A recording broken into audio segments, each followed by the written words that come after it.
राज्य सरकार एक वर्ष पूर्ति अवसर में बारिपदार छौ पड़ियाଠାରେ आयोजित राज्यस्तरीय आदिवासी शक्ति समावेश को उद्घाटन कर मुख्यमंत्री श्री मोहन चरण माझी कहते जे ओडिशा सांस्कृतिक वैभव चित्रपटरे जनजाति संस्कृति एक स्वतंत्र स्थान ग्रहण करिछि। तेणु एही संस्कृतिर विकास पई आगामी 2036 सुद्धा ओडिशा को समृद्ध ओडिशा रे परिणत करबाको हेबो। आगामी 11 वर्ष भितरे एही लक्ष्य को साकार करबाको हेले राज्यर 40% जनसंख्या विशिष्ट जनजाति एवं अनुसूचित जातिको विकास करबाको हेबो। आज एही आदिवासी शक्ति समावेश रे संस्कृति और परंपरार एक अपूर्व मिलन हेउछि। राज्य सरकारक अनुसूचित जनजाति और अनुसूचित जाति उन्नयन एवं संख्या लघु और पछुआ वर्ग कल्याण विभाग आनुकूल्य आयोजित एही मेला राज्यर समस्त आदिवासी संप्रदाय को एकाठी करिवार और सेमानकु परस्पर संस्कृति सहित परिचित कराइबार एक सुजोग सृष्टि करि आसुछि। एही समावेशर मुख्य उद्देश्य होछि आदिवासी संप्रदायर समस्त समस्या और आवश्यकता को सुनिश्चित करबा। आमे तंकर शिक्षा स्वास्थ्य और सामाजिक सुरक्षा रे उन्नति करबा पई प्रतिबद्ध बोली से कहिथिले। ओडिसार प्राण हेउचंती एहार जनजाति। राज्यर प्राय 1/4 हेउचंती आदिवासी संप्रदाय। आदिवासी जनजाति आज भारतर श्रेष्ठ स्थान ग्रहण करछंती एवं मयूरभंजरू 7 जन आदिवासी संप्रदायर विधायक माने आज एही जिलार प्रतिनिधित्व करुचंती। एहा हम पई गौरवर विषय।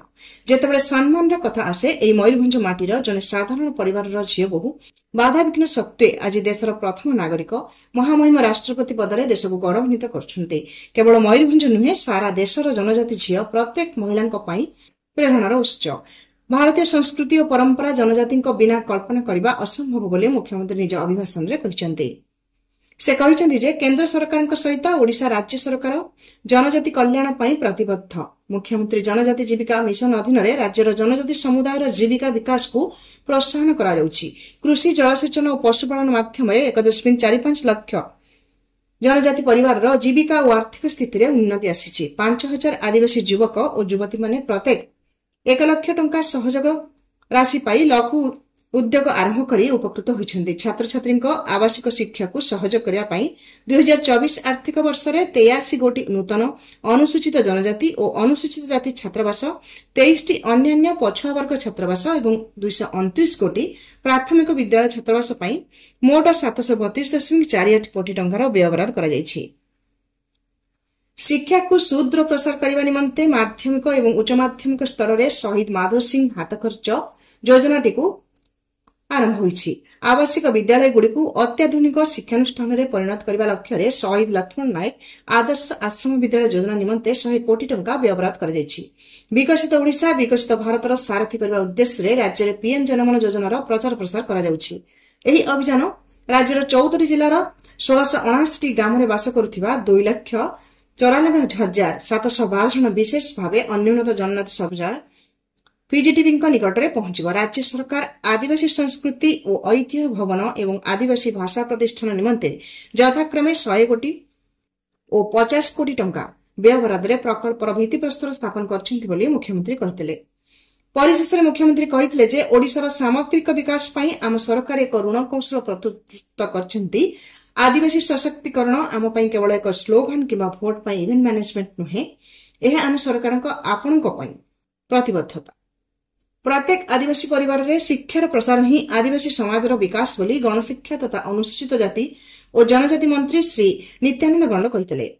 गरीब अवहेलित आदिवासी भाई भौणी मानक समस्त मौलिक आवश्यकता पूर्ण करबा पई आम सरकार प्रतिश्रुतिबद्ध बोली पंचायत राज मंत्री श्री रविनारायण नायक कहिथिले।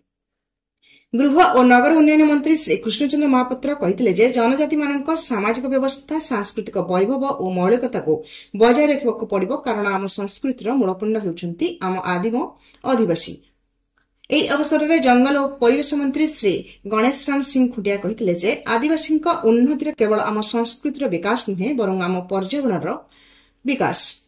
उक्त कार्यक्रम में आदिवासी लोककला संस्कृति और परंपरा संबंध में उल्लेखनीय कार्य करथिबा विभिन्न आदिवासी संप्रदायर व्यक्तिविशेष को मुख्यमंत्री पुरस्कृत करथिले। कार्यक्रम में अन्यमानक मध्य राज्यसभा सांसद श्रीमती ममता महांती, बालेश्वर सांसद श्री प्रताप चंद्र षडंगी, मयूरभंज सांसद श्री नवचरण माझी, उदला विधायक श्री भास्कर मढ़ई, करंचिया विधायक श्री पद्मचरण हाइबुरु, सारसकणा विधायक श्री भादव हंसदा, पारिपदा विधायक श्री प्रकाश सोरेन, रायरंगपुर विधायक श्री जालेन मुर्मू, बांगरीपोषी विधायिका सुश्री संजली मुर्मू प्रमुख पंचासन थिले। बड़साई विधायक श्री सनातन बिजुली स्वागत भाषण देइथिबा बेले अनुसूचित जाति एवं जनजाति विभाग निर्देशिका श्रीमती पोमा टुडू धन्यवाद देथिले। समृद्ध ओडिशारू रजत महापात्रको रिपोर्ट।